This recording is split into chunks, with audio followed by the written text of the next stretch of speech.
Alhamdulillah, wassalatu wassalamu ala rasulillah Nabiina Muhammadin wa alihi wa sahbihi wa man walah.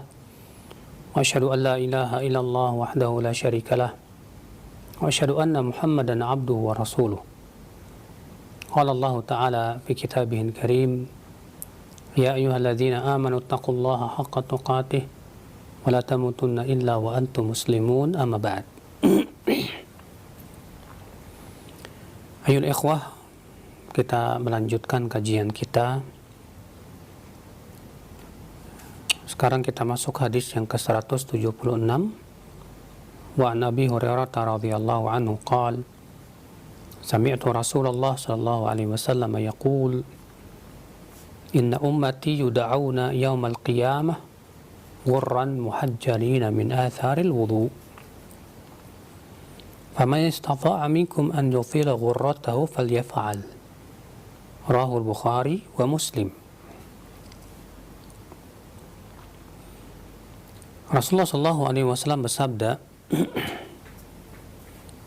sesungguhnya umatku pada hari kiamat akan dipanggil dalam keadaan gurron. Gurron itu artinya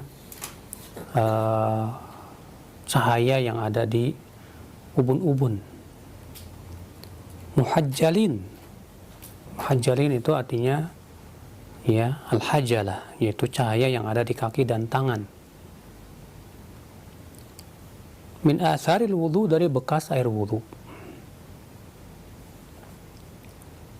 Maka barang siapa di antara kalian yang ingin memanjangkan gurrohnya, cahaya yang ada di ubunnya, falyaf'al, hendaklah ia melakukan. Ucapan ini yang terakhir tadi, siapa di antara kalian yang ingin memanjangkan gurrohnya, hendaklah ia lakukan. Terjadi perselisihan ulama, apakah ini ucapan Nabi Shallallahu Alaihi Wasallam ataukah ini mudraj dari ucapan Abu Hurairah. Banyak ulama seperti Syekh Albani rahimahullah dan yang lainnya yang merajihkan bahwa ucapan ini yang tadi, yaitu siapa yang ingin memanjangkan gurrohnya, ya hendaklah ia lakukan, bahwasanya ini adalah ucapan Abu Hurairah, bukan dari ucapan Nabi Shallallahu Alaihi Wasallam. Mengapa demikian? Yaitu karena adanya riwayat yang menunjukkan terpisah, yaitu dalam riwayat Abu Awana, yang disebutkan dalam riwayat tersebut, setelah sabda Nabi SAW, sesungguhnya umatku nanti pada hari kiamat akan dipanggil dalam keadaan gurran muhajjalin, ubun-ubun kaki dan tangan mereka bercahaya dari bekas air wudu.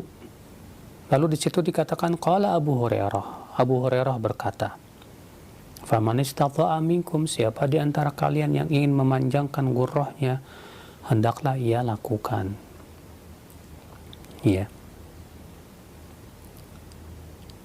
Dan inilah yang rajih wallahu alam, bahwa ini ucapan Abu Hurairah, bukan dari sabda Nabi Shallallahu Alaihi Wasallam. Dari hadis ini kita ambil faidah, saudaraku sekalian. Faidah yang pertama, hadis ini menunjukkan keutamaan orang yang berwudu, di mana air wudu yang kita senantiasa lakukan setiap kali berwudu hendak sholat, itu subhanallah pada hari kiamat nanti itu akan menjadi putih, sehingga dengan itulah Rasulullah SAW bisa mengenali umatnya. Maka ini keistimewaan yang agung, keistimewaan yang besar bagi mereka yang berwudu, yang menjaga wudunya. Maka dari itu saudaraku, jangan kita sia-siakan keistimewaan wudu yang besar ini, agar dengan cara seperti itu kita bisa dikenali oleh Rasul kita yang mulia alaihi salatu wassalam. Kemudian dari lafaz siapa yang mampu di antara kalian untuk memanjangkan gurrohnya, hendaklah ia lakukan. Ini menimbulkan perselisihan para ulama dalam masalah hukum.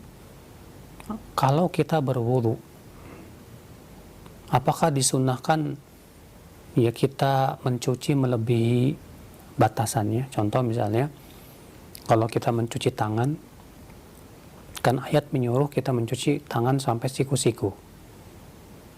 Maka apakah disunnahkan kita mencucinya melebihi siku-siku sampai ke tiak misalnya? Kaki, ayat menyuruh kita untuk mencucinya sampai mata kaki. Boleh atau disunnahkankah kita mencucinya sampai dengkul misalnya, supaya panjang cahayanya? Ya, terjadi ikhtilaf para ulama dalam hal ini. Pendapat yang sahih, yang rajih, dan pendapat jumhur ulama, bahwasanya itu tidak disunnahkan. Kenapa demikian? Karena yang pertama, ya bahwa ucapan tadi, siapa yang mampu di antara kalian untuk memanjangkan gurrohnya hendaklah ia lakukan, itu bukan perkataan Rasulullah SAW. Tapi itu ucapan Abu Hurairah dan itu ijtihad beliau. Iya. Dan ijtihad Abu Hurairah ternyata, ya kalau kita melihat perbuatan para sahabatnya yang lainnya, tidak ada yang melakukannya kecuali Abu Hurairah saja. Yang kedua, ayat dan hadis menyuruh kita hanya sampai siku-siku dan mata kaki. Ya.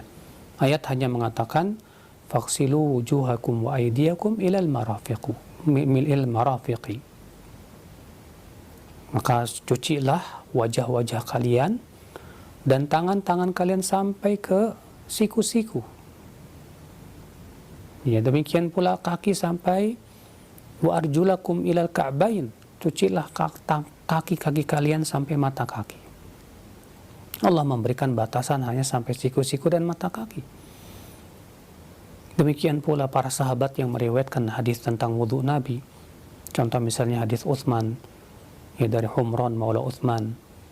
Ya ketika Utsman mencontohkan wudu Nabi sallallahu alaihi wasallam, Utsman hanya mencucinya sampai siku-siku dan mata kaki. Demikian pula dalam hadis Abdullah bin Zaid yang diriwayatkan Bukhari dan Muslim, ya ketika beliau mencontohkan bagaimana wudunya Nabi sallallahu alaihi wasallam, Abdullah bin Zaid pun hanya mencontohkan mencuci sampai siku-siku dan mata kaki. Contoh lagi, ya Ibnu Abbas yang menceritakan bagaimana tata cara wudu Nabi sallallahu alaihi wasallam, dan para sahabat yang mencontohkan tata cara wudu Nabi SAW, tidak ada satupun di antara mereka yang mengatakan disunnahkan lebih dari itu. Iya.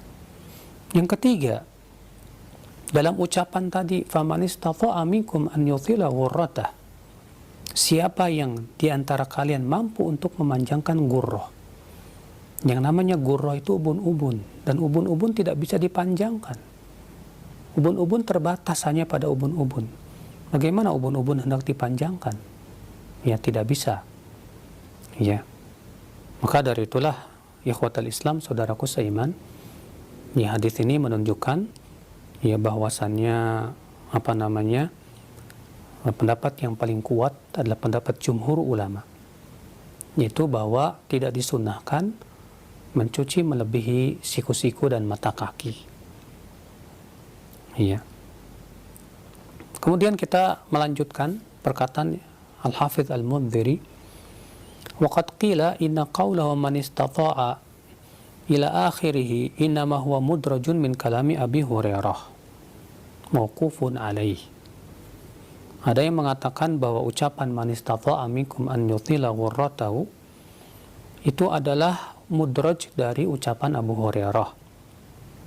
Dzakarahu khairu wahidin minal huffaz. Ya, ini disebutkan oleh banyak ya para ahli hadis. Syekh Albani rahimahullah berkata, wa huwa alladhi jazima bihi Ibnu Taimiyah wa Ibnu Qayyim wal Hafidz wa tilmidhuhu Syekh ya An-Naji. Dan ini juga yang dipastikan oleh Ibnu Taimiyah, Ibnu Qayyim, Al-Hafidz Ibnu Hajar Al-Asqalani, dan muridnya yaitu An-Naji. Ya. Mereka mengatakan ya bahwasanya itu bukan ucapan Nabi Shallallahu Alaihi Wasallam, akan tetapi itu adalah ya mauquf dari ucapan Abu Hurairah. Lalu Al-Hafidz Al-Mundhiri berkata, Wali Muslimin min riwayati Abi Hazim qal. Dan Imam Muslim meriwayatkan dari jalan Abu Hazim, ia berkata, kuntu khalfa Abi Hurairah wa huwa yatawadda lis-shalah. Aku berada di belakang Abu Hurairah. Abu Hazim berkata, aku berada di belakang Abu Hurairah yang sedang berwudu untuk salat. Fakana yamuddu yadahu hatta yablugha ibtah. Maka Abu Hurairah mencuci tangannya sampai ke ketiaknya.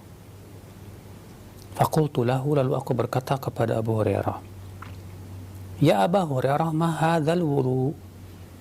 Hai Abu Hurairah, wudu apa ini? Artinya Abu Hazim merasa heran. Abu Hurairah tidak melakukan seperti yang dilakukan oleh para sahabat yang lain. Apa itu? Yaitu Abu Hurairah mencuci tangannya sampai ke ketiaknya.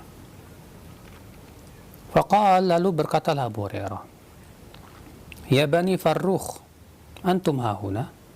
Hai Banu Farrukh, kamu ada di sini rupanya. Law alimtu annakum hahuna ma tawaddatu hadzal wudu. Kalau aku tahu ya kamu ada di sini, aku tidak akan berwudu seperti itu. Lihat, ini menguatkan ya pendapat yang mengatakan bahwa tadi perkataan tadi mudraj dari ucapan Abu Hurairah. Ya, ini menguatkan bahwa itu adalah ijtihad dari Abu Hurairah. Lalu Abu Hurairah berkata, aku mendengar kekasihku Rasulullah SAW bersabda, tablughul hilyah minal mu'min haitsu yablughul wudu. Sampainya perhiasan dari mukmin itu sesuai dengan sampainya wudu.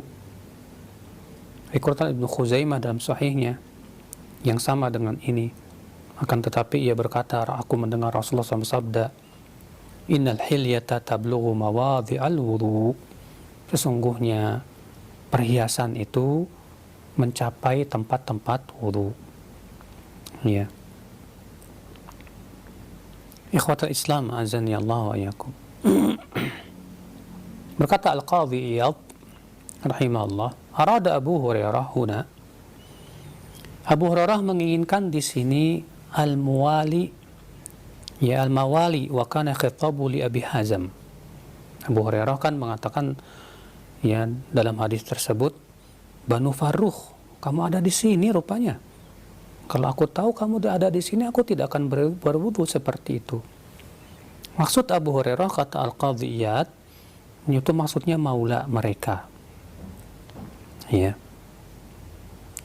Berkata Al-Qadhi Iyad, wa inama arada Abu Hurairah bi kalamihi hadha annahu la yanbaghi liman yaqtadi bihi idza tarakhasa fi amrin li darurah aw tashaddada fihi li waswasatin aw li i'tiqadihi fi dhalika madhhaban shadda bihi 'anil nas an yaf'alahu bi hadratil 'amma al-jahalah li alla yatarakhasu bi rukhsatin li ghairi darurah aw ya'taqidu anna ma tashaddada bihi wal fardhul lazim wallahu a'lam.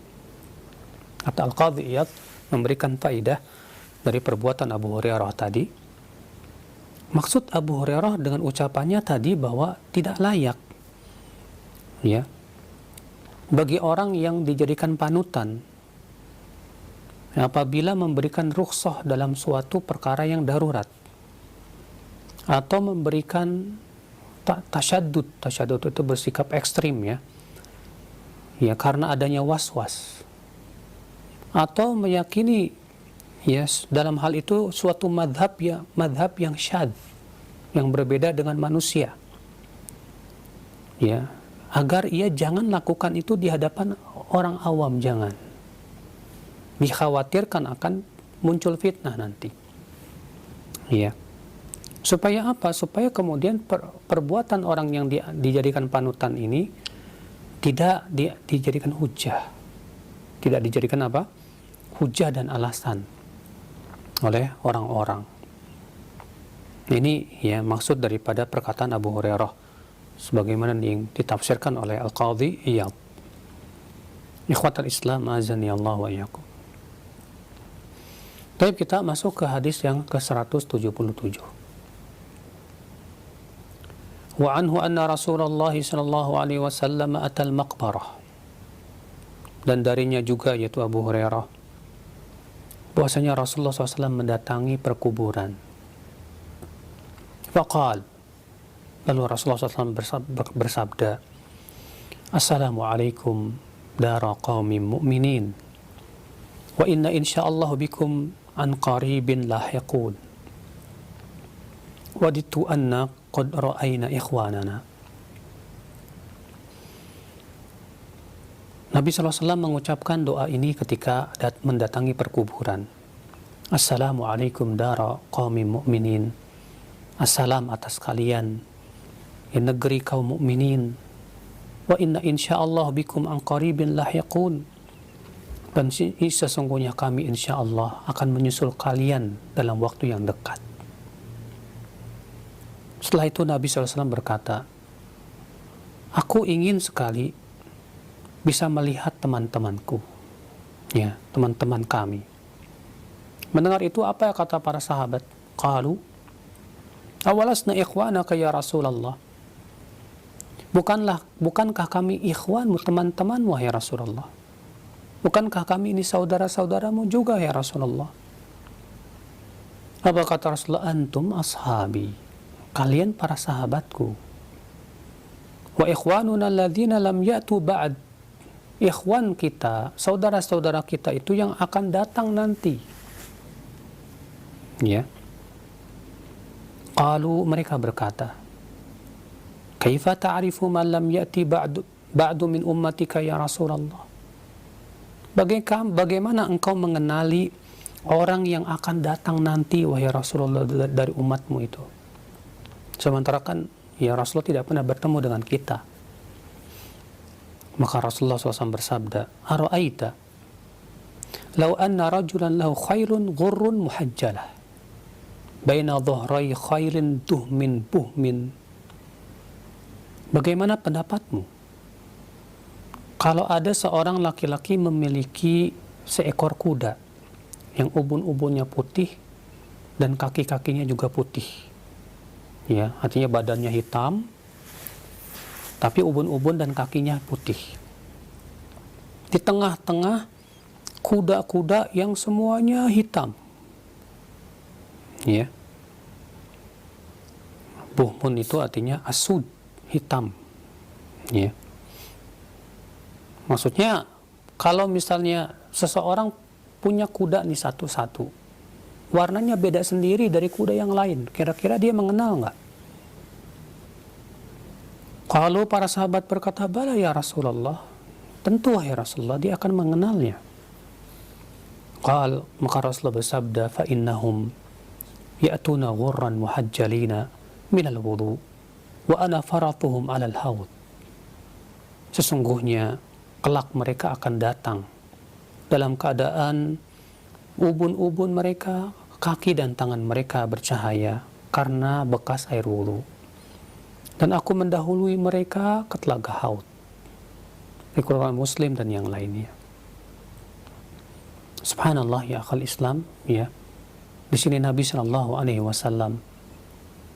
ya berziarah kubur. Ini menunjukkan kita dianjurkan untuk ziarah kubur. Ya, tadinya Nabi SAW melarang ziarah kubur. Karena kenapa Nabi melarang ziarah kubur? Karena waktu itu banyak para sahabat yang baru masuk Islam, yang dikhawatirkan ya sisa-sisa jahiliyah itu berpindah jadi mengagungkan kuburan.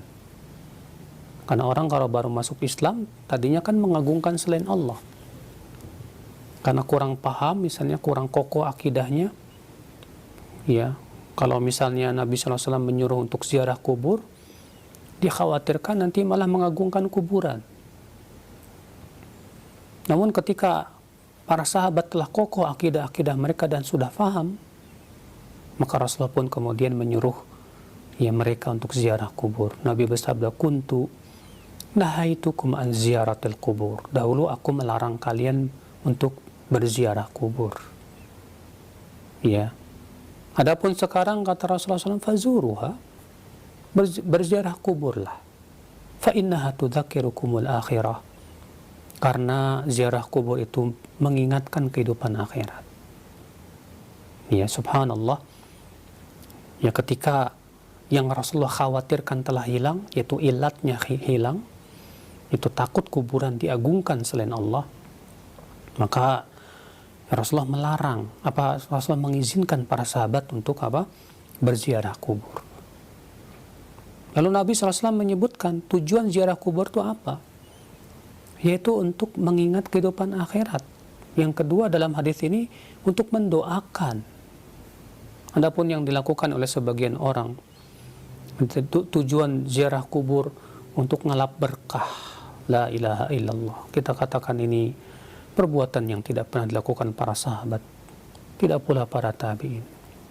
Tidak ada satupun sahabat ia datang untuk ngalap berkah ke kuburan Rasulullah, kecuali dalam riwayat yang palsu, yang tidak sahih, yang sangat lemah. Iya. Tidak ada satupun sahabat dan athar bahwasanya Rasulullah SAW ketika berziarah kubur Baqi atau syuhada Uhud, dia bersama para sahabatnya, Nabi SAW menyuruh untuk ngalap berkah dari tanah kuburan. Ya, kalau itu benar, tentu Nabi akan menyuruhnya. Tentu Nabi SAW akan mengizinkannya. Akan tetapi ternyata tidak pernah Nabi lakukan. Bahkan Nabi SAW mengingkari. Ya, sebagian sahabat yang baru masuk Islam yang minta dibuatkan untuk mereka dhatu anwab dalam rangka untuk ngalap berkah. Ya, sebagian disebutkan dalam hadis tentang perang Hunain, bahwa Nabi SAW dan pasukannya yang berjumlah 12.000 pasukan, karena ditambah ya orang-orang Quraisy yang baru masuk Islam pada waktu itu, melewati sebuah sidrah, pohon bidara, yang dimana orang-orang musyrikin Quraisy biasa, ya orang-orang musyrikin itu menggantungkan pedang-pedang mereka ke pohon tersebut, pohon bidara tersebut, ya, dalam rangka tabarruk, ngalap berkah di situ. Ketika mereka melewati pohon tersebut, kata sebagian orang yang baru masuk Islam, memang demikian, orang baru masuk Islam itu masih tersisa padanya pemikiran-pemikiran jahiliyah. Makanya orang yang baru masuk Islam, yang baru hijrah, jangan disuruh ceramah, saudaraku. Ya, nggak kayak zaman sekarang, baru masuk Islam suruh ceramah sana sini. Suruh mereka nuntut ilmu dulu, duduk di majlis ta'lim yang benar, ngaji dulu, supaya paham dulu tentang hakikat Islam. Apa kata mereka yang baru masuk Islam kepada Rasulullah? Ya Rasulullah, ij'al lana dhata anwat kama lahum dhatu anwat. Wahai Rasulullah, jadikan untuk kami dhatu anwat, sebagaimana mereka memiliki dhatu anwat. Mendengar itu Rasulullah marah. Apa kata Rasulullah? Qul Allahu Akbar, inna sunan. Qultum kama qalat banu Israel, ij'al lana ilahan kama lahum aliha. Kata Rasulullah, Allahu Akbar, sesungguhnya ini sunnah orang-orang sebelum kalian. Ya, kalian ini mengucapkan kata-kata mirip dengan yang diucapkan oleh Banu Israel kepada Musa. Ya, saat itu Banu Israel telah diselamatkan oleh Allah dari kejaran Fir'aun, dan Allah tenggelamkan Fir'aun dalam Laut Merah. Kemudian dalam perjalanan mereka melewati suatu kaum yang sedang menyembah sapi. Apa kata Banu Israel kepada Nabi Musa? Ij'al lana ilahan kama lahum aliha. Jadikan untuk kami sesembahan sebagaimana mereka punya sesembahan, wahai Rasulullah, ya wahai Musa. Apa kata Nabi Musa? Qala innakum qaumun tajhalun. Kalian ini orang-orang bodoh. Ya. Masya Allah, Rasulullah menyamakan ucapan orang tadi yang berkata, wahai Rasulullah, jadikan untuk kami pohon dhatu anwat. Apa itu pohon dhatu anwat? Yaitu pohon bidara yang digunakan untuk menggantungkan pedang-pedang dan senjata mereka dan mereka ngalap berkah dari situ. Ya. Ternyata Nabi menyamakan ucapan mereka sama dengan ucapan Banu Israel kepada Nabi Musa. Maka dari itu ya akhi, kita kembali kepada pembahasan ini. Nabi SAW tidak pernah memerintahkan untuk ngalap berkah kepada kuburan Hamzah bin Abdul Muttalib misalnya, seorang paman Rasulullah SAW yang sangat dicintai oleh Rasulullah, yang mati syahid, yang tentunya kedudukan beliau tinggi di mata Allah. Tidak pula yang ngalap berkah kepada kuburan para sahabat yang lain yang meninggal saat itu, dan mereka semua wali-wali Allah Azza wa Jal, ya, yang dicintai oleh Allah Azza wa Jal. Ya, maka tujuan ziarah kubur untuk ngalap berkah sama sekali tidak ditunjukkan oleh dalil. Atau misalnya sebagian orang, ya, tujuan ziarah kubur untuk beribadah di kuburan. Ya, ada yang sholat di sisi kuburan, ada yang baca Quran di sisi kuburan. Padahal Rasulullah SAW tidak pernah melakukan itu. Ya, tidak pernah Rasulullah membaca Al-Quran di sisi kuburan, kecuali dalam riwayat-riwayat yang sangat lemah bahkan palsu. Ikhwatal iman. Ya, tidak pula para sahabat, adapun riwayat Ibnu Umar yang menyuruh supaya dibacakan Al-Baqarah di kepalanya, ini riwayat yang dhaif karena dalam sanadnya ada perawi yang majhul, tidak bisa dijadikan hujjah. Maka dari itu saudaraku seiman, Rasulullah SAW ketika ditanya oleh Aisyah, wahai Rasulullah, kalau aku ziarah kubur, apa yang harus aku lakukan? Apa yang harus aku ucapkan ya Rasulullah? Maka Rasulullah hanya mengajarkan doa saja. Ucapkan Assalamualaikum ya dar qaum mu'minin wa inna insyaallah bikum lahiqun, nas'alullah lana wa lakumul afiyah. Nabi tidak mengajarkan baca surat ini, baca surat itu, baca Al-Quran. Kalau itu baik, tentu Rasulullah sudah ajarkan kepada Aisyah yang bertanya tentang apa yang harus diucapkan di kuburan. Dan juga sudah dilakukan oleh Rasulullah SAW dalam kesempatan-kesempatan lain dalam ziarah kuburnya. Karena Nabi SAW ziarah kubur bukan sekali, dua kali. Beberapa kali Nabi lakukan itu. Tapi tidak ada satupun di antara hadis tersebut menyebutkan bahwa Rasulullah SAW melakukan ibadah di kuburan. Karena kuburan bukan tempat ibadah. Bahkan Rasulullah bersabda, la taj'alu buyutakum maqabir. Jangan kalian jadikan rumah kalian seperti kuburan. Maksudnya apa? Maksudnya yaitu rumah yang tidak dibacakan Al-Quran, rumah yang tidak ditegakkan padanya sholat, seperti kuburan. Ini menunjukkan saudaraku bahwa kuburan bukan tempat ibadah. Ikhwatal iman. Maka di sini Nabi SAW mengunjungi kuburan untuk apa? Mendoakan. Ya. Nabi mengatakan Assalamualaikum dar qaumin mu'minin wa inna insyaallah bikum an qaribin lahiqun. Ya, ini doa yang sangat yang bisa kita baca saat ziarah kubur. Hadis ini menunjukkan saudaraku sekalian kecintaan Rasulullah kepada umatnya. Rasulullah mengatakan, aku ingin sekali bisa melihat saudara-saudara kita. Ya, menunjukkan betapa cintanya Rasulullah kepada umatnya, sayang Rasulullah kepada umatnya. Bahkan kasih sayang Rasulullah kepada umatnya melebihi kasih sayang umatnya kepada dirinya sendiri. Rasulullah bersabda memberikan perumpamaan dirinya dengan umatnya. Mathali wa mathalu ummati kamathali rajulin awqada nara. Perumpamaan aku dengan umatku adalah seperti seorang laki-laki yang menyalakan api. Waja'ala al-hasyarat yataqahamna fiha. Lalu binatang-binatang kecil itu yang terbang ingin masuk ke dalam api. Wa inni akhidun bihajuzikum, dan aku memegang ikat pinggang kalian agar tidak masuk ke dalam api.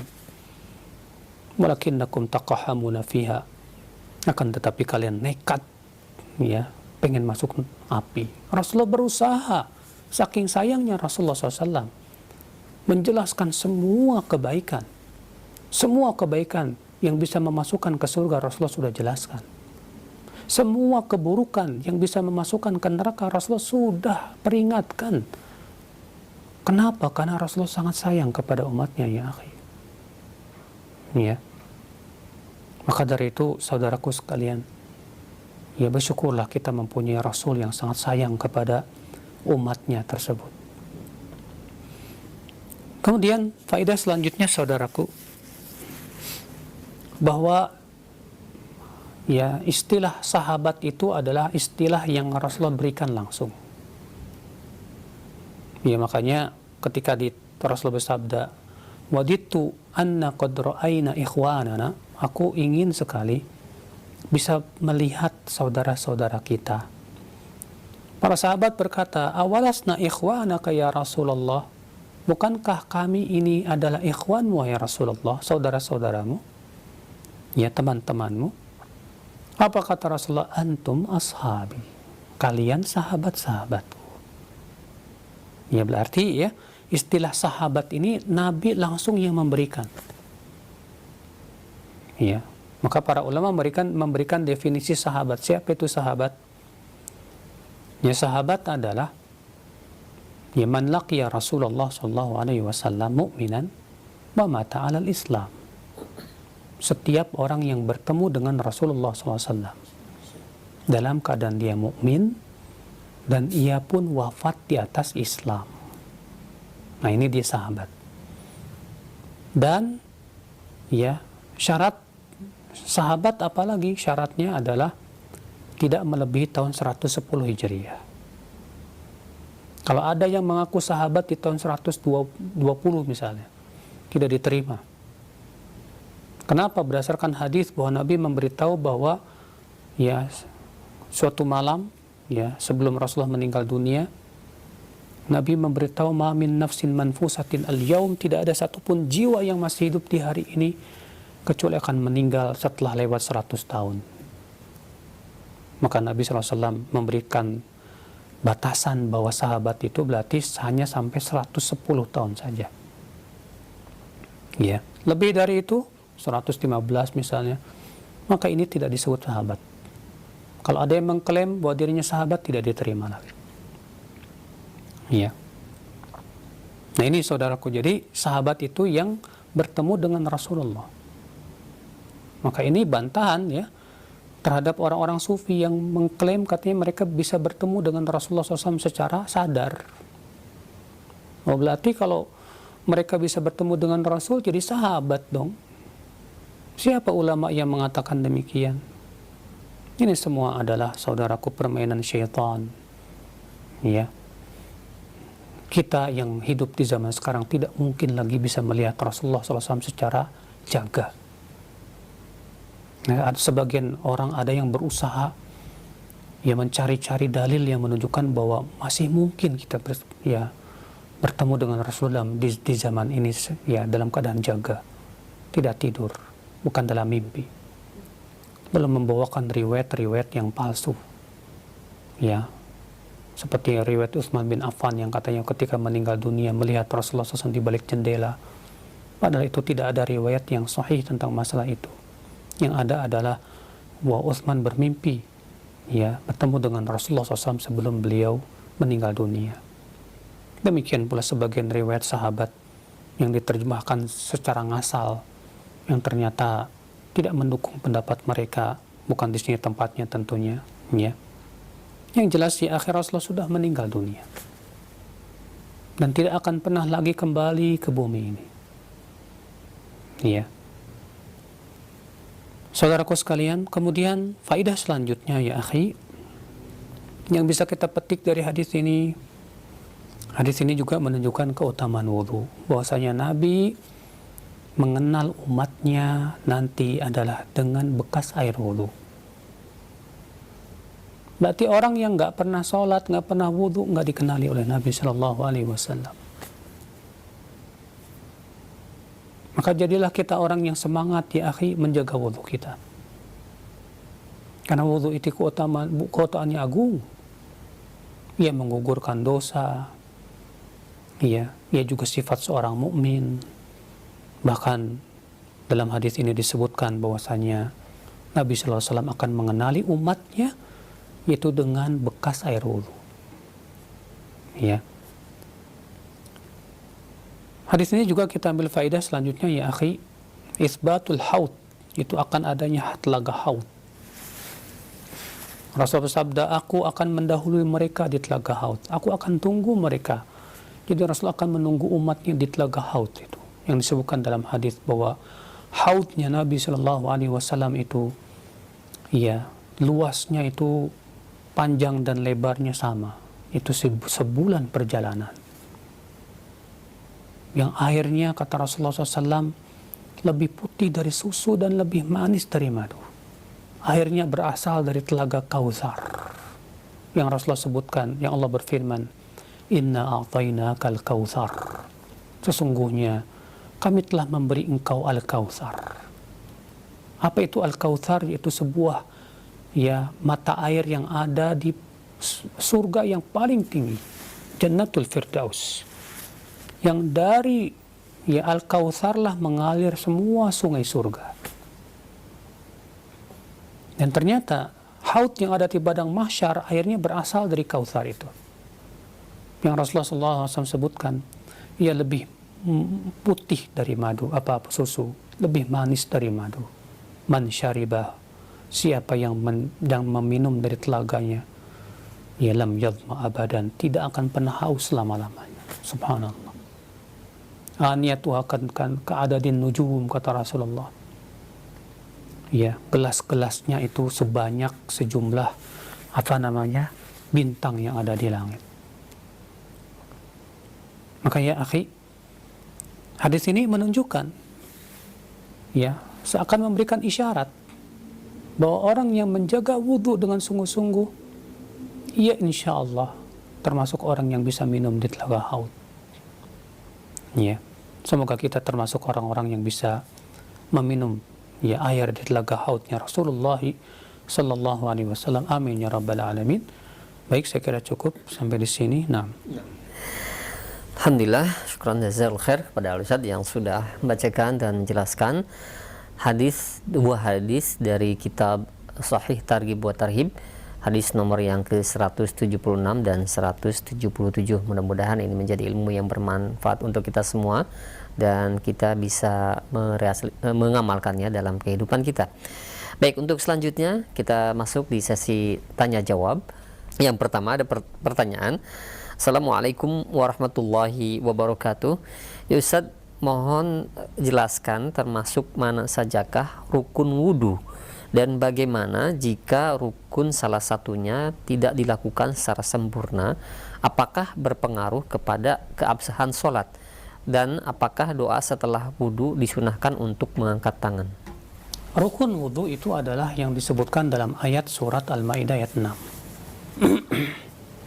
Allah Ta'ala berfirman, "Idza qumtum ila shalah faghsilu wujuhakum wa aydiyakum ila al-marafiqi wamsahu bi ru'usikum wa arjulakum ila al-ka'bayn." Apabila kalian hendak salat, hendaklah kalian mencuci wajah kalian, berarti ini yang pertama. Dan mencuci dua tangan kalian sampai siku-siku. Ini rukun yang kedua. Ya. Kemudian usaplah kepala kalian. Ini yang ketiga. Wa arjulakum, dan cucilah kaki kalian sampai dua mata kaki. Ini yang keempat. Nah, ini rukun wudu, ya, yang Allah sebutkan dalam surat Al-Maidah.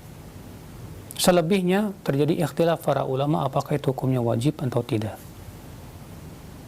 Ya, contoh misalnya berkumur-kumur dan memasukkan air ke hidung dan mengeluarkannya, istinsyak, ya, madmadah, istinsyak dan istinthar.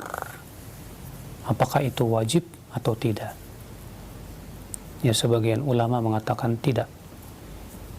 Kenapa? Karena tidak disebutkan dalam ayat tersebut.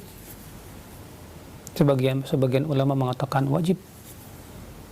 Karena Allah mengatakan cucilah wajah kalian sedangkan mulut dan hidung masuk dalam wajah. Dan Rasulullah SAW tidak pernah sekalipun berwudu, ya tanpa berkumur-kumur, tanpa istinsak dan istinsar. Selalu Rasulullah lakukan dalam setiap wudu beliau. Dan perbuatan Nabi SAW itu dalam rangka mempraktikkan perintah Allah yang wajib. Dan kaidah usul fikih mengatakan bahwa perbuatan Nabi yang dalam rangka mempraktikkan perintah yang wajib itu hukumnya wajib. Ini mazhab Imam Ahmad dan ini pendapat yang saya condong kepadanya. Iya.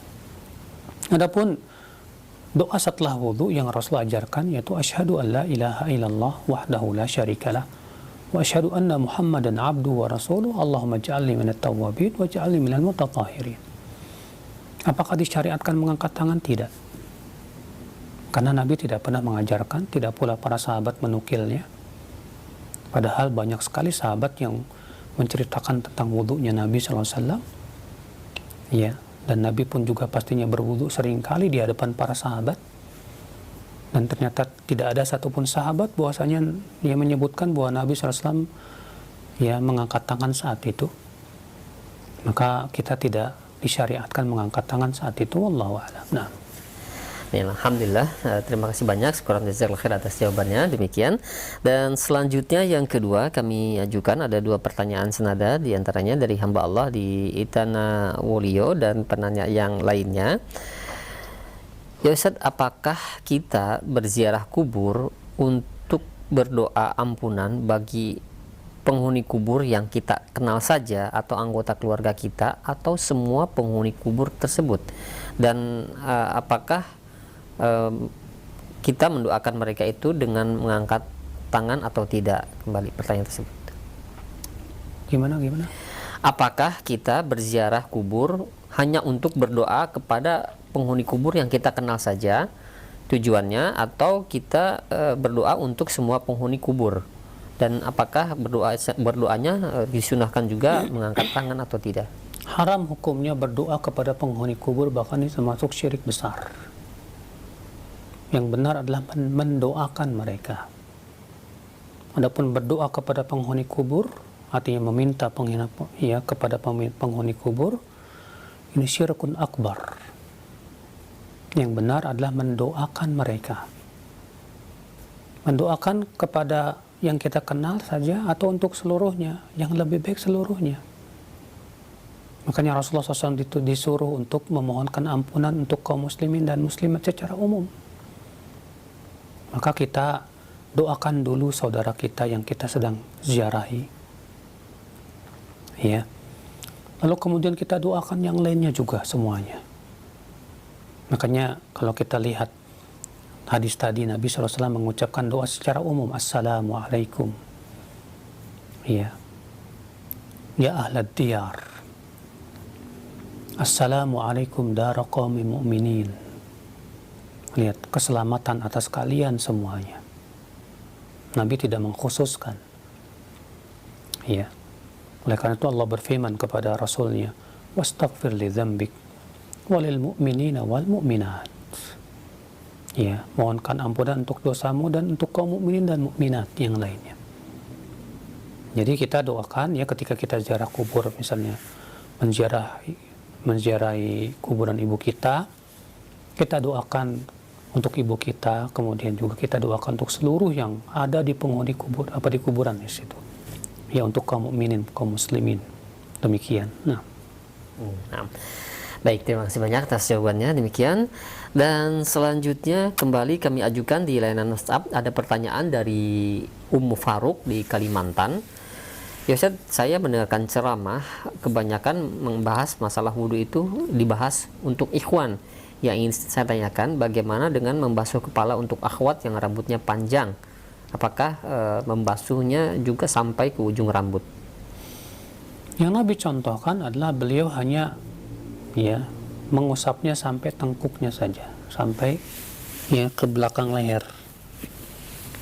Ya. Lalu kemudian mengembalikannya lagi ke padahal juga Nabi SAW rambutnya panjang. Tapi yang Nabi lakukan hanya sampai ke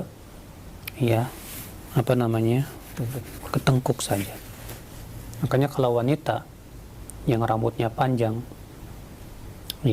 sampai ke pantatnya misalnya. Hanya disyariatkan mengusap sampai tengkuknya saja.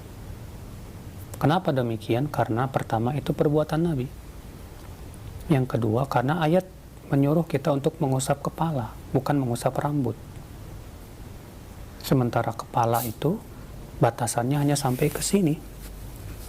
Ya, ke belakang kepala ini, ya di atas tengkuk. Ya. Itu kepala namanya. Adapun kalau panjang rambutnya sampai ke punggung, itu bukan kepala namanya. Sementara Allah mengatakan, wamsahu biru'usikum, usaplah kepala kalian. Jadi batasannya apa? Batasannya selama itu disebut kepala. Demikian. Nah, baik, demikian untuk yang bertanya, Faruk, dan mudah-mudahan ini bermanfaat juga untuk yang lainnya. Dan selanjutnya kami berikan kesempatan untuk Anda yang ingin bertanya di layanan telepon. Assalamualaikum. Waalaikumsalam warahmatullahi wabarakatuh. Dengan siapa, di mana? Dari Firliana di Situbondo. Silakan.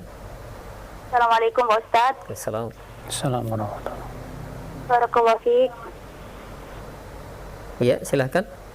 Ini Ustadz tentang tradisi atau budaya.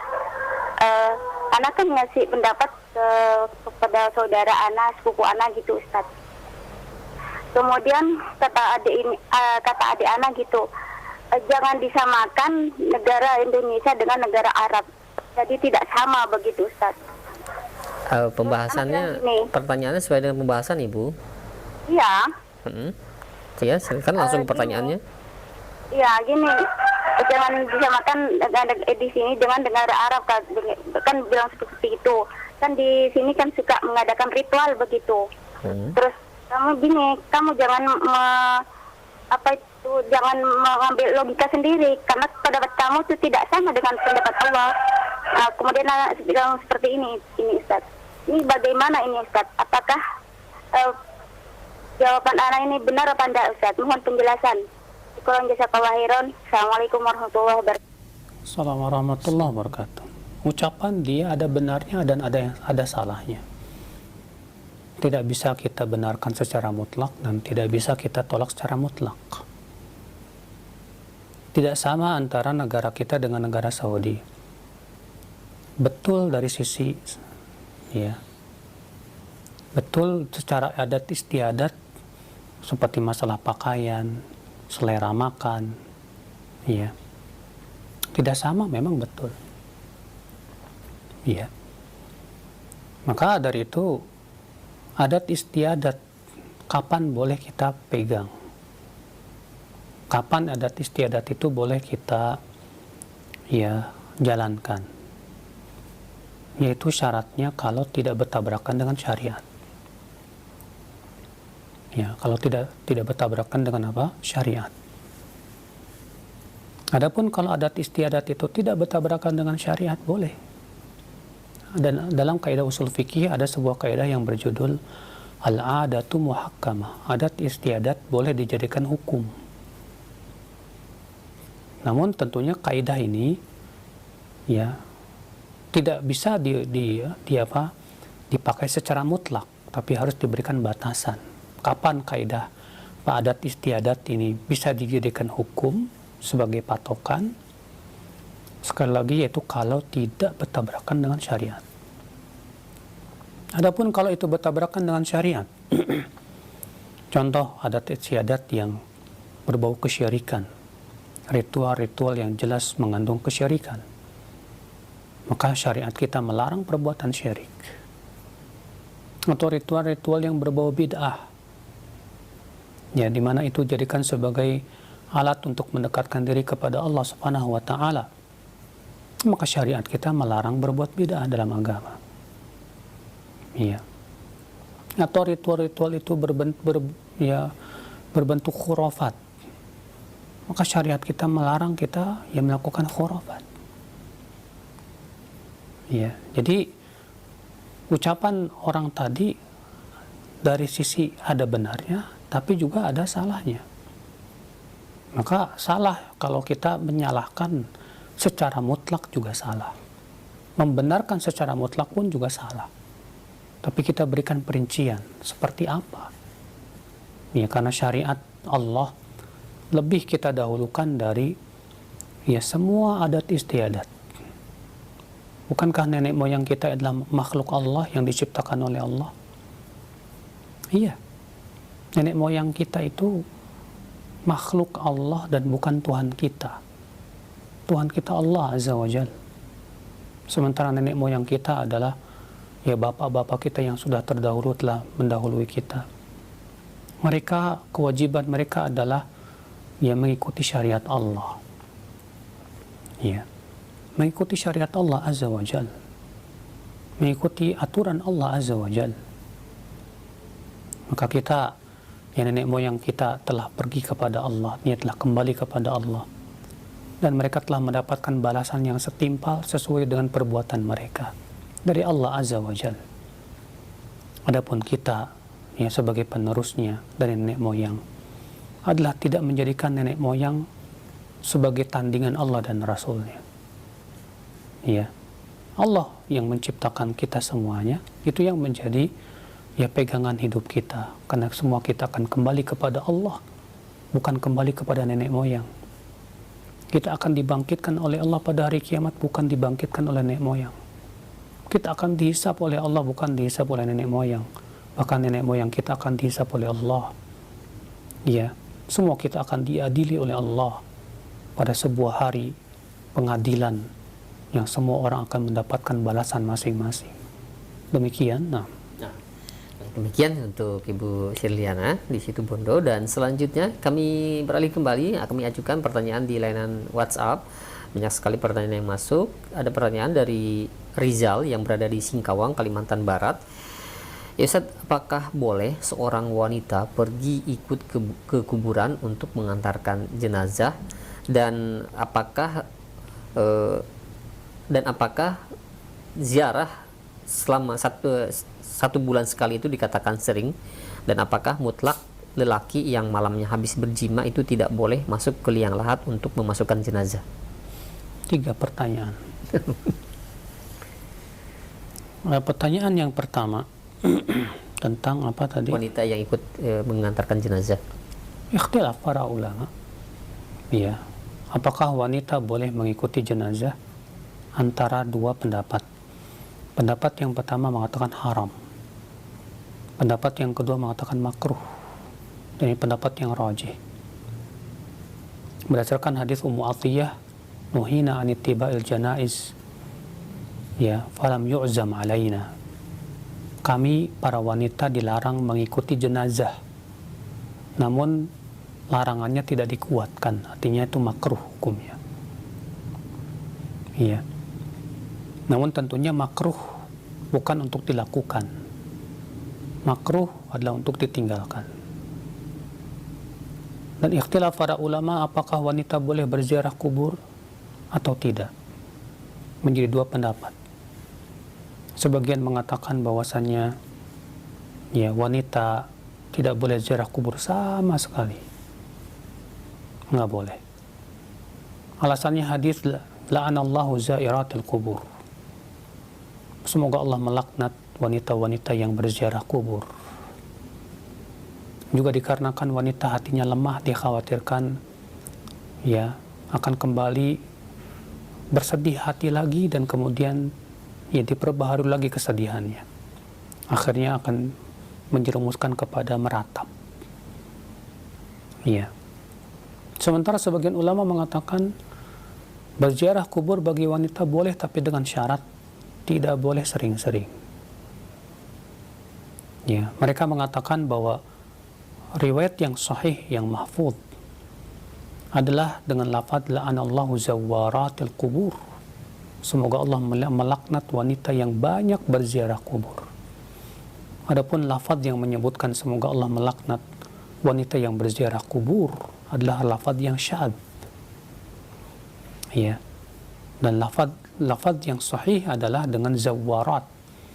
Ismul fi'il mubalaghah yang menunjukkan kepada taktsir, banyak. Berarti ya boleh kalau sekali-kali. Kalau sebulan sekali termasuk sering-sering. Jarang itu kalau dalam hidup kita hanya sekali dan 2 kali saja. Iya.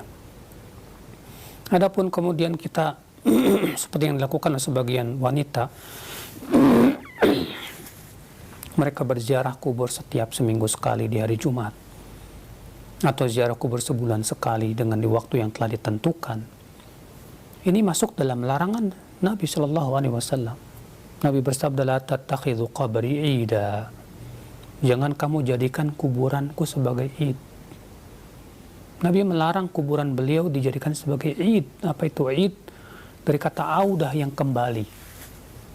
Yang kembali diziarahi di waktu yang telah ditentukan. Sebagaimana halnya Idul Fitr dan Idul Adha. Maka itu tidak boleh, dilarang oleh Nabi Sallallahu Alaihi Wasallam.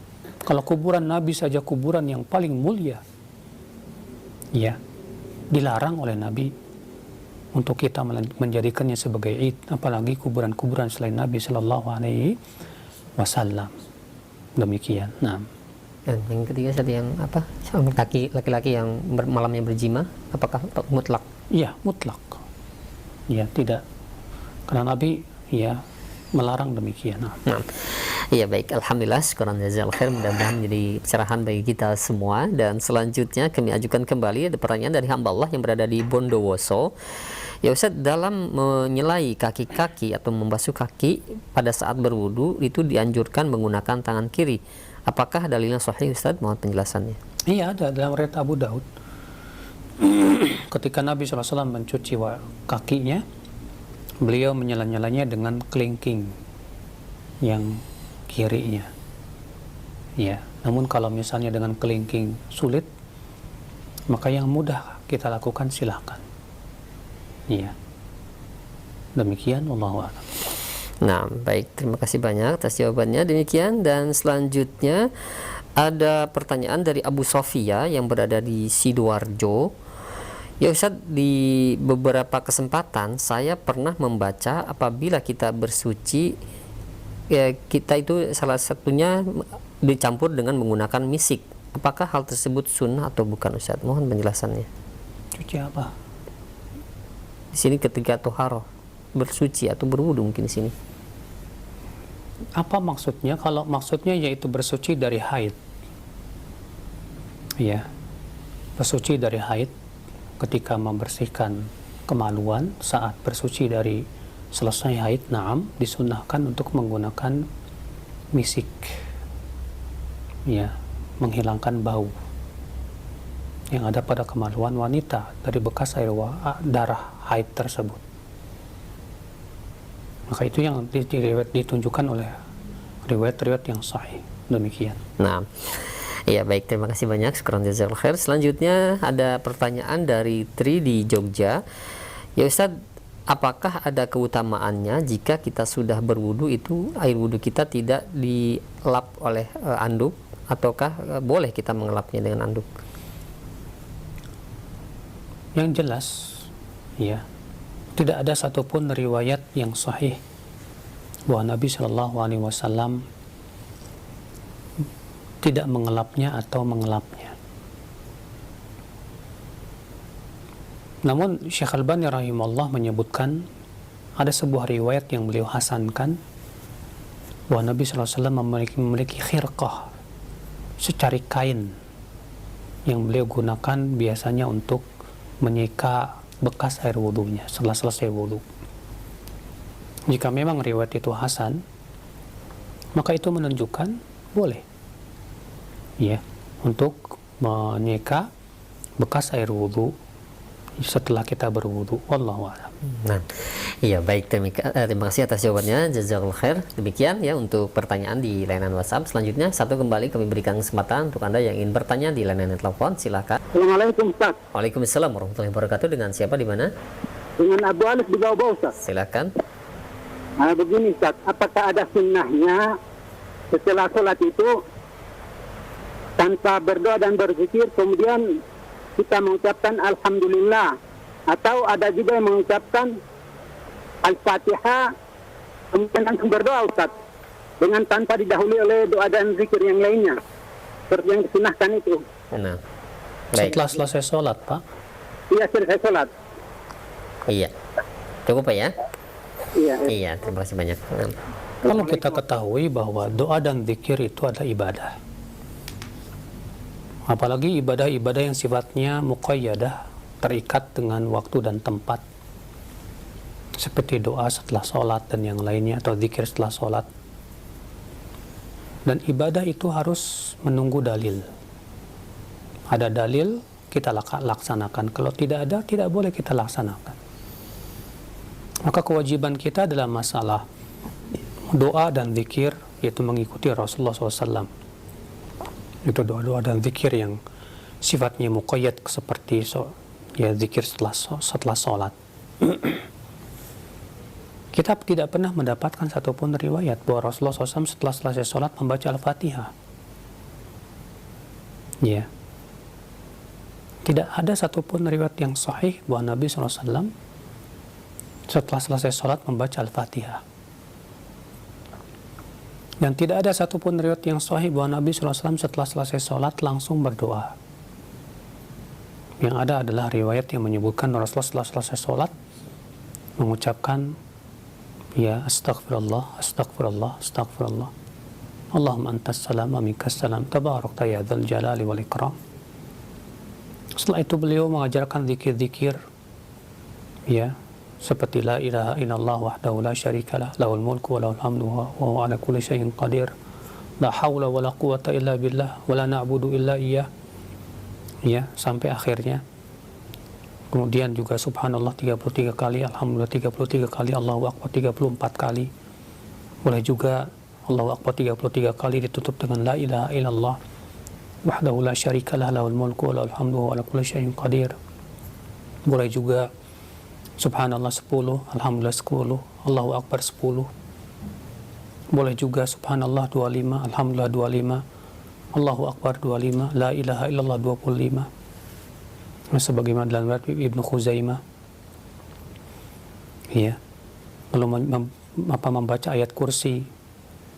Adapun kemudian kita setelah selesai sholat langsung berdoa, ini tidak sesuai dengan petunjuk Rasul. Makanya Ibnu Qayyim mengatakan, siapa yang ingin berdoa setelah selesai sholat, maka hendaknya setelah selesai zikir. Ya. Setelah selesai zikir semua, baru kita berdoa. Silahkan. Ya, namun apakah berdoanya mengangkat tangan? Saya belum mendapat riwayat tentang masalah itu. Wah, Nabi SAW mengangkat tangan. Sementara Syekhul Islam memandang bahwa doa setelah sholat itu maksudnya sebelum salam. Dan itu lebih utama. Karena adanya perintah dari Nabi SAW untuk berdoa sebelum salam. Demikian pula saat sujud. Ya, itu ya lebih diijabah, waktu-waktu yang diijabah oleh Allah Subhanahu wa Ta'ala. Demikian, semoga yang saya sampaikan bermanfaat pada pagi hari ini. Yang benar semuanya dari Allah, yang salah dari kekurangan ilmu saya. Dan saya mohon bila ada kata-kata yang tak berkenan di hati atau kata-kata yang tak layak diucapkan, wabillahi taufik. Assalamualaikum warahmatullahi wabarakatuh.